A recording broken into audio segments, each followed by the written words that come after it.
रहे थे। मैंने अब चालू किया है। अच्छा, आन बान शान के लिए काम किया। अरे गुरुजी, अभी है आपके पास? अरे ऐसे महापुरुष को बहुत बहुत नमन करता हूँ। बहुत बहुत प्रणाम, धन्यवाद। साथियों, जय भारत, जय मातृभूमि। बना दें कल ना, ये बस आपको हमारे बीच में इस क्षेत्र के ही बहुत ही सुप्रसिद्ध ज्योतिषाचार्य आचार्य वीरेंद्र पांडे जी हमारे बीच में उपस्थित हैं। मैं उनसे भी अनुरोध करूंगा कि इस अवसर पर अपनी बात रखें।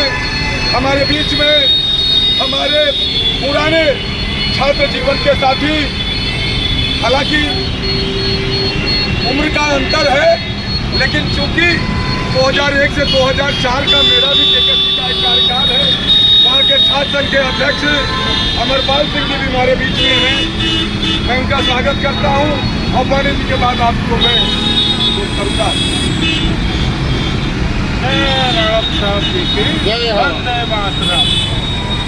मित्रों, आज ये बहुत ही हर्ष का विषय है कि भारत की भूमि जहाँ पे एक से एक वीर विद्वान लोगों का जन्म हुआ है, आज हमें जो है महाराणा प्रताप जी के जयंती के अवसर पर जन्मोत्सव के निमित्त जिसको सेलिब्रेट करने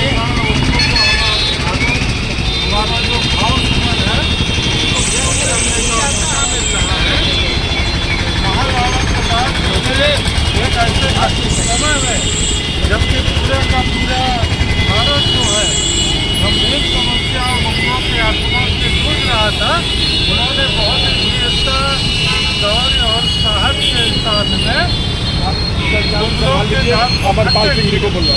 हल्दी घाटी की लड़ाई में उन्होंने एक तरह से अवसर को निष्प्रभुत कर दिया। इस महान अवसर पे हम सभी लोगों का सौभाग्य है कि इस दिव्य विभूति का जो है हम लोग जो है अपना भाव आनंद व्यक्त कर रहे हैं। आप सभी ने हमारी बात को ध्यान से सुना। आप सभी लोगों को बहुत बहुत महाराणा प्रताप अमर रहे, अमर रहे, अमर रहे, महाराणा प्रताप अमर रहे, अमर रहे, अमर रहे। साथियों, आज आप सभी लोग उस महापुरुष को नमन कर रहे हैं जिस व्यक्ति ने देश के लिए, सनातन के लिए, हिंदुत्व के लिए और राष्ट्र के लिए एक ऐसा समय था जब उनके परिवार के लोग ही, अभी कुछ देर पहले गुरुजी बता रहे थे कि शक्ति सिंह उनके भाई भी अकबर से मिल गए थे, घर में ही गद्दार पैदा हो गए थे, लेकिन उसके बावजूद उस महापुरुष ने कभी भी एकमात्र हिंदुस्तान का वो शेर जिसने कि गुलामी की दास्ता को स्वीकार नहीं किया, जंगल में रह करके घास की रोटियां खा करके फिर से समाज को और शक्ति को संगठित करके और मुंहतोड़ जवाब दे करके मेवाड़ को फिर से स्वतंत्र कराया। उस महापुरुष को नमन करते हुए मैं अगले वक्ता के रूप में भाई अमरपाल सिंह जी, जो केकेसी के पूर्व छात्र संघ के अध्यक्ष हैं, उन्हें आमंत्रित करता हूं कि वो भी इस अवसर पर अपनी बात रखें। आज इस कार्यक्रम का संचालन कर रहे बड़े भाई श्री निवासराज जी, हमारे गुरु जी, हमारी हमारे सदस्य मालिक साथी हल्दी भाई उपस्थित सारे विनय राय नाम है हमारा, विनय राय आज का दोरी घाट, हम लोगों के लिए भाजपा किसान मोर्चा का प्रदेश उपाध्यक्ष। अभी आपका नंबर। आज के दिन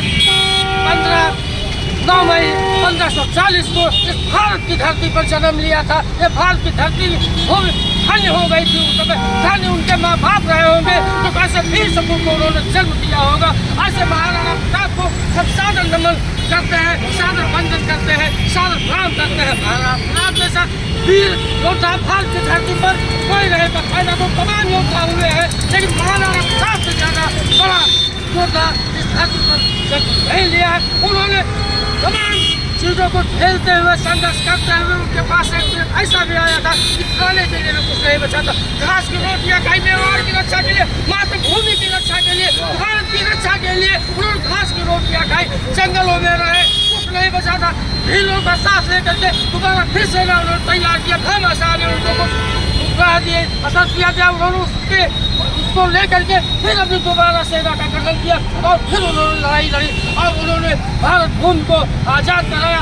उन्होंने मरते दम तक लास्ट में सबसे बड़ा युद्ध उनका 1576 का युद्ध उनका सबसे अहम युद्ध रहा है। उन्होंने मरते दम तक आखिरी वक्त में अपने पुत्र से कहा कि कभी मुगलों के सामने सरेंडर मत करना, प्राणों को बलिदान दे देना, लेकिन मुगलों के सामने सरेंडर। ऐसे वीर योद्धा को मैं सादर नमन करता हूँ, सादर प्रणाम करता हूँ और इस चेतक को मैं सादर नमन करता हूँ जो कि महाराणा प्रताप जी। बिल्कुल बहुत सही। हर हर महादेव, हर हर महादेव। जय शिवाजी, जय शिवाजी। अमर रहे, अमर रहे, अमर रहे, अमर रहे। जय माता की जय, माता की जय। बहुत सही बात जो है अमरपाल भाई ने कहा कि अगर महाराणा प्रताप की बात हो और चेतक की बात ना हो तो अधूरा है। ये चेतक के लिए कविता अब हमको याद नहीं है कि महाराणा प्रताप के घोड़े से बढ़ गया हवा का पाला था, रणबीच चौकड़ी भर भर कर निराला था। तो चेतक को भी नमन करना है और इस अवसर पर की पुतली फिरी नहीं तब तक चेतक मुर्दादा था। यस, चल निकलाया चालों में, उड़ गया भयानक भालों में। आज हर पार जो है चेतक ही के आधार पर। बिल्कुल बिल्कुल बिल्कुल बिल्कुल चेतक के आधार पर बिल्कुल। एक बात बोलनी चाहूँगा। हाँ हाँ बोलिए बोलिए। राणा प्रताप जी जब चित्तौड़गढ़ उनके हाथ से चला गया, हाँ। एक समय ऐसा था तो उन्होंने कहा एक दुर्ग चित्तौड़ हाथ से निकल गया तो क्या है, हाँ। अभी हमारे पास गर्व करने को बहुत बचा है। बहुत बचा है। बिल्कुल। चिर परिचित प्रताप जीवित है, स्वतंत्रता किया। वाह वाह। जब तक हम जिंदा है देश स्वतंत्र ही रहेगा। बिल्कुल सही, बहुत सुंदर बहुत सुंदर। और इस अवसर पर अगर हम भामाशाह को भी हमें नमन करना चाहिए। वह महापुरुष जिसने कि अपनी सारी तिजोरी खोल दिया राणा प्रताप जी को, सेना को सहयोग करने के लिए। तो आज आप लोगों से एक और अनुरोध करूंगा, YouTube पर महाराणा प्रताप की धारावाहिक को आप लोग देखिएगा। बहुत आप लोगों को प्रेरणा मिलेगी कि वास्तव में कितना उन्होंने संघर्ष किया था। तो ज़्यादा कुछ न कहते हुए आज के कार्यक्रम के संयोजक, इस कार्यक्रम का प्रबंधन करने वाले राकेश पाल जी से मैं अनुरोध करूंगा कि वह इस अवसर पर कहाँ गए राकेश जी, अपनी बात रखते हुए धन्यवाद देकर और इस कार्यक्रम का समापन करेंगे। आप भी बोलना है। ये प्रोफेसर निधि बालाजी हैं, लखनऊ विश्वविद्यालय की शिक्षा संकाय की हेड ऑफ डिपार्टमेंट से रिटायर हैं और ये आपके बीच में अपनी बात रखेंगी। देखिए, किसी भी चीज़ को हम एकदम अलग से करने का चाहते हैं। जैसे राणा प्रताप के याद करते समय हम चेतक को भी याद करते हैं, हम भामाशाह को भी याद करते हैं। हमें मातृशक्तियों को नहीं भूलना चाहिए जिन्होंने उस समय, जो कहा जाता है महिलाएं अपने आभूषण के प्रति बड़े आकर्षित रहती है, बड़े उसके लिए पॉजिटिव रहती हैं, लेकिन उस वही मलवा इन्हीं को पहना। शरीर के